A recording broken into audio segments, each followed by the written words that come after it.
Hai, Assalamualaikum warahmatullahi wabarakatuh.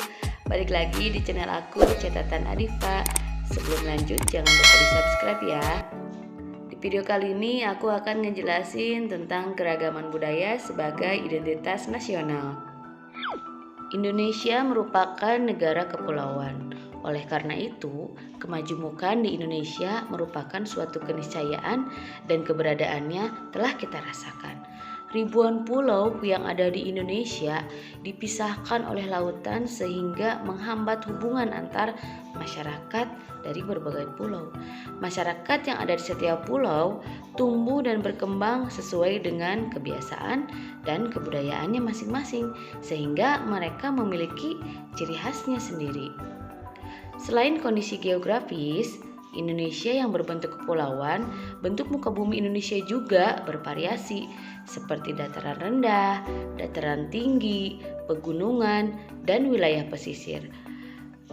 Bentuk topografi wilayah yang berbeda tersebut tentu berpengaruh terhadap kehidupan masyarakat yang menempatinya, dilihat dari segi mata pencahariannya maupun sistem kehidupannya. Istilah budaya berasal dari bahasa Sanskerta budaya yang merupakan bentuk jamak dari budi atau akal. Dengan demikian, hakikat budaya bisa diartikan sebagai hal-hal yang berkaitan dengan budi dan akal manusia. Ada juga pendapat yang membahas kata budaya merupakan suatu perkembangan dari kata majemuk budidaya yang berarti budi yang diperdayakan. Budi yang merupakan paduan akal dan perasaan untuk menimbang baik dan buruk. Sedangkan daya adalah kemampuan melakukan sesuatu atau kemampuan bertindak. Dengan demikian, budaya dapat diartikan hal-hal yang berkaitan dengan akal dan cara hidup manusia yang selalu berubah dan berkembang dari waktu ke waktu. Berikut pengertian budaya dan kebudayaan yang dikemukakan oleh beberapa ahli. Yang pertama, menurut Herkovits, kebudayaan adalah bagian dari lingkungan hidup yang diciptakan oleh manusia. Yang kedua, menurut Taylor, budaya adalah suatu keseluruhan kompleks yang meliputi pengetahuan, kepercayaan, kesenian, moral, keilmuan, hukum, adat istiadat, dan kemampuan yang lain serta kebiasaan yang didapat oleh manusia sebagai anggota masyarakat. Yang ketiga, menurut Linton, kebudayaan dapat dipandang sebagai konfigurasi tingkah laku yang dipelajari, di mana unsur pembentuknya didukung dan diteruskan oleh anggota masyarakat yang lainnya. Dan yang terakhir, menurut Kuncharaningrat, kebudayaan adalah keseluruhan sistem gagasan, tindakan, dan hasil karya manusia dalam rangka kehidupan masyarakat yang dijadikan milik diri manusia dengan belajar.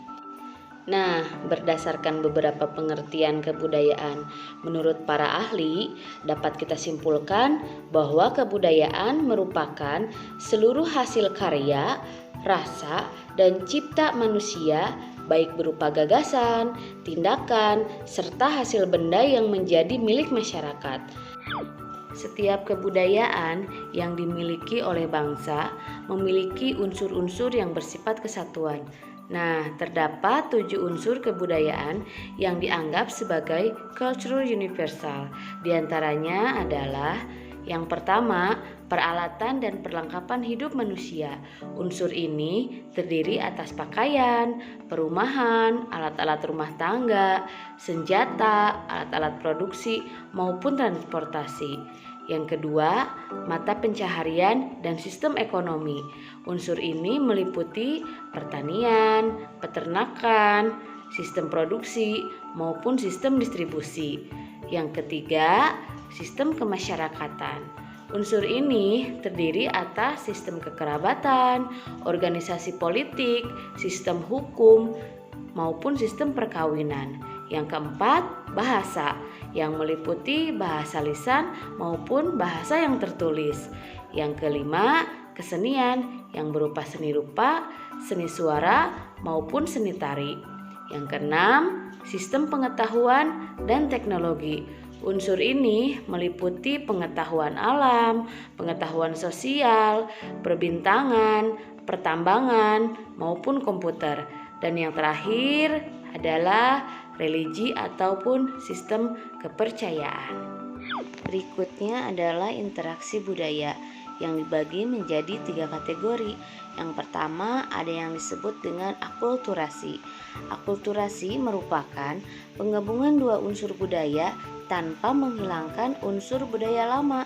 Contohnya bentuk bangunan Masjid Sunan Kudus yang merupakan akulturasi antara agama Hindu dan agama Islam.